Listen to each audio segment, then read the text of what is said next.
Thanks for tuning in, guys and gals, and thanks for everybody that's continuing to keep the narrative going and keep the story alive with Hyliion. The journey is by no means over, in my opinion, and my humble perspective after the third quarter conference call, and looking forward from an optimistic point of view, as I am an optimist.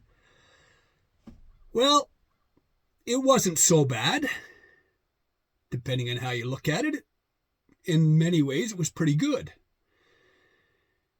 Are we making money yet? No. Did we expect to be making money yet? No. Okay. So that's okay. Where are we? So the powertrain component of the business is being shelved for now. But you got to look at why is it being shelved? Is it being shelved because the product sucks? Is it being shelved because there's no customer interest? Is it being shelved because it doesn't meet environmental standards?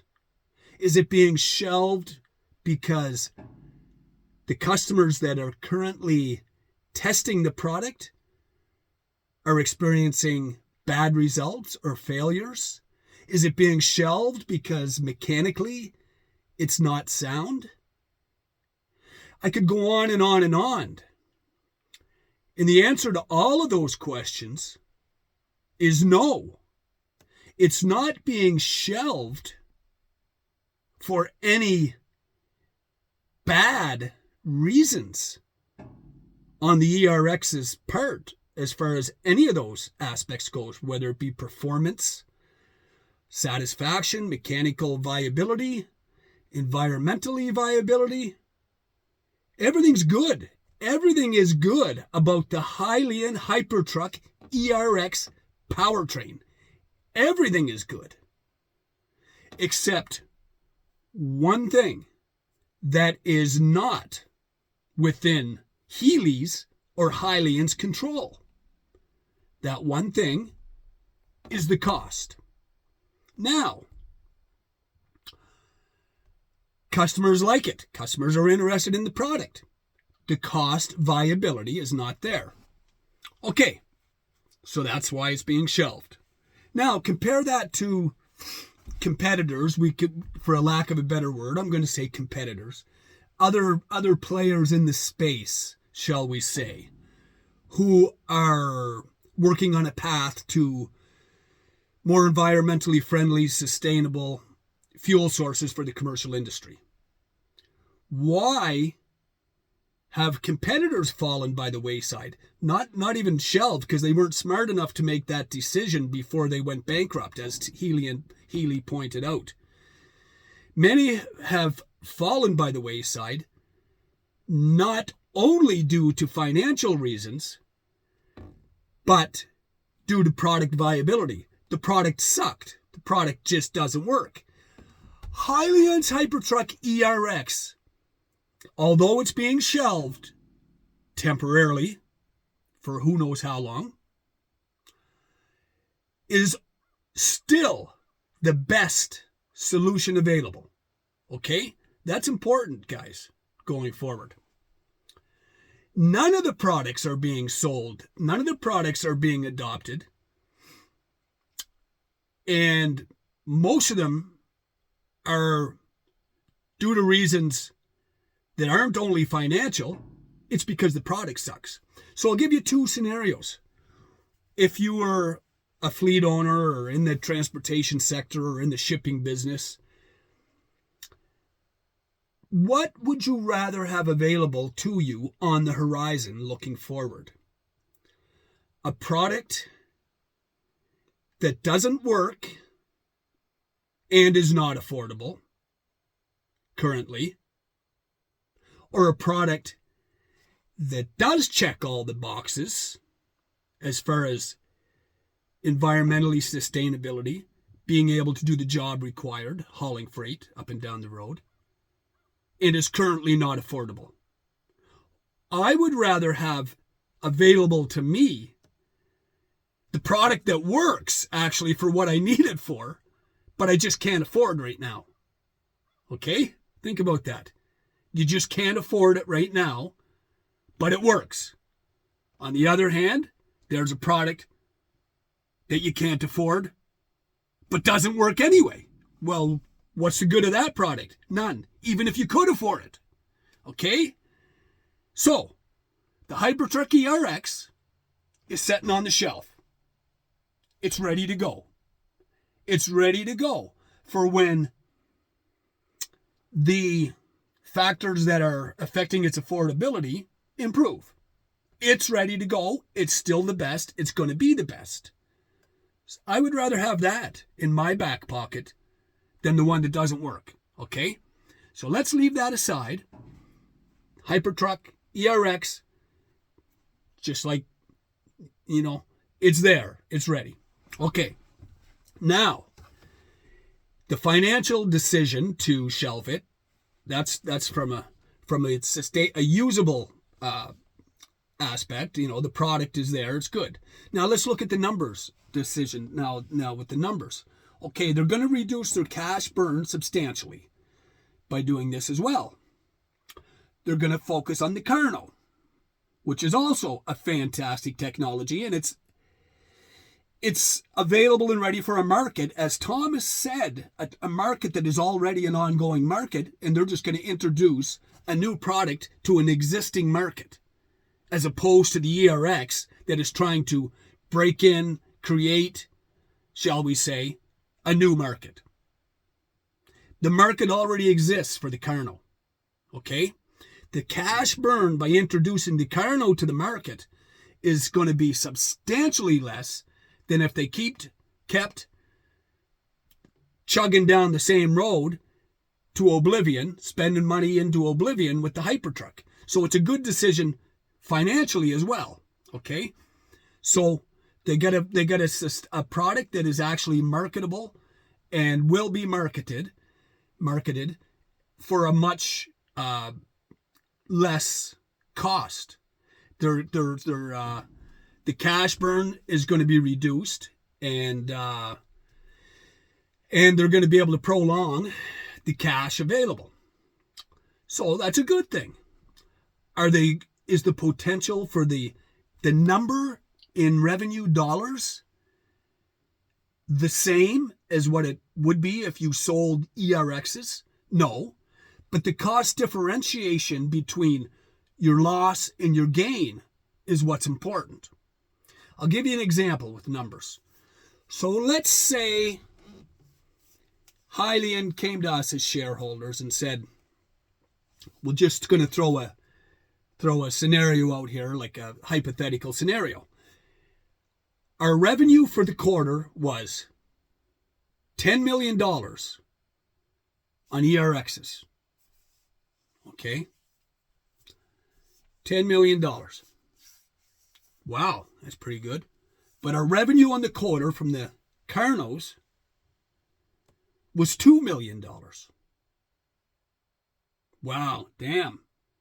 That's not as good as the $10 million from the ERX. But here's the rest of the story. Let's say the ERX generated $10 million in revenue, but the cash burn was $100 million. Okay, so that's only 10% of the cash burn. So you lost 90% on that transaction.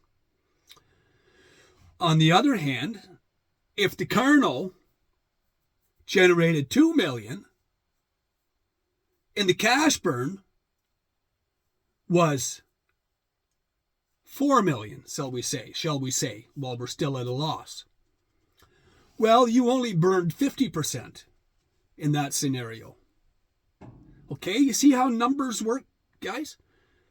So, on one hand, the number generated might be higher, but if the cash burn is substantially higher, the ratio to gain and loss is still greater with that ERX scenario than the Carno. So even though the number coming in is lower, the loss is lower as well.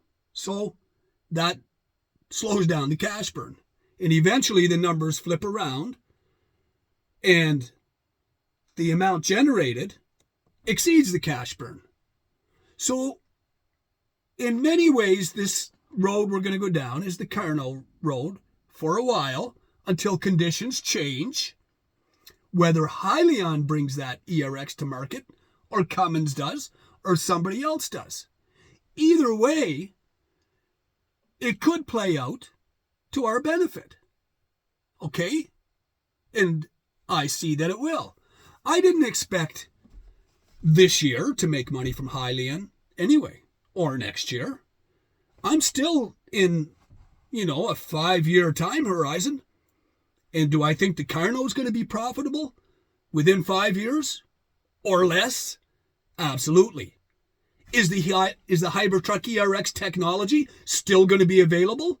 Absolutely. Is it still going to be a viable quality solution? Absolutely. So there's a lot of good. There's a lot of good that we can see going forward, people that are still in this journey. I'm going to end with a little story, an anecdote. A buddy of mine, and it sort of compares to making decisions. I mean, tough decisions have to be made all the time in life, whether it's our personal lives, financial, business. Adjustments and changes are always necessary along the journey in order to reach a goal of success.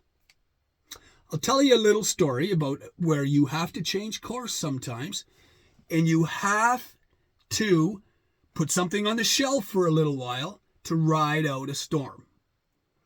A buddy of mine that's a lobster fisherman, I remember a year or so ago, a story of a crew going out on the water fishing. Okay, lobster fishing is a lucrative industry, but it's time sensitive.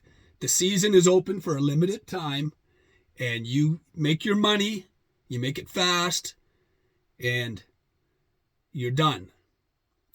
So anyway, I read a story about a lobster boat that went down.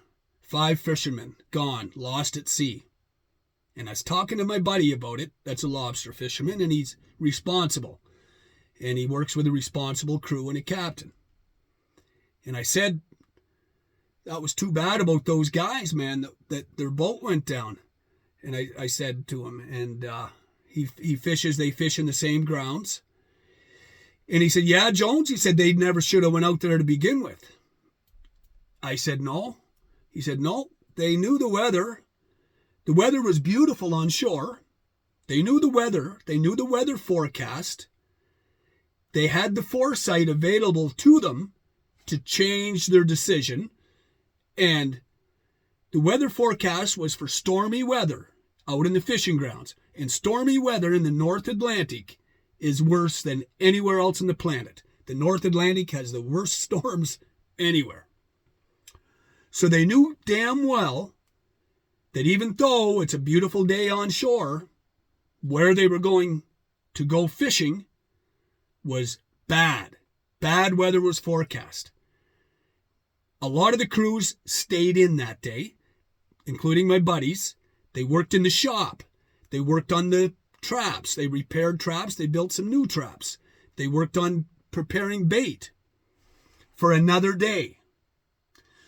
So the greed of the guys that were gung-ho to go out, even though they knew there was a storm, see what happened? They lost their boat. They lost 5 men at sea. Gone. Done. Forever. So sometimes in life, you just got to pull back, weather the storm, wait till the storm passes, and go at it another day. And this is what Hyliion and the ERX are doing. They're going to wait out the storm, wait out the conditions until the conditions are more favorable for the ERX. Either Hyliion will bring this to fruition or somebody with deeper pockets. But as my buddy said on the fishing tragedy, they stayed in the shop and they concentrated on another aspect of their business that would still benefit them in the future. They built traps, they worked on traps, and it was a beautiful day on shore. Just as Hyliion is shifting their focus, for now, onto the kernel. See what I'm saying, guys? You see the comparison? Okay, so we're not in too bad of a position. I would rather Hyliion and the team make a responsible decision now to shift their focus instead of sinking the lobster boat in the storm in the North Atlantic. So for everybody that continues to follow the journey, thanks for tuning into the video.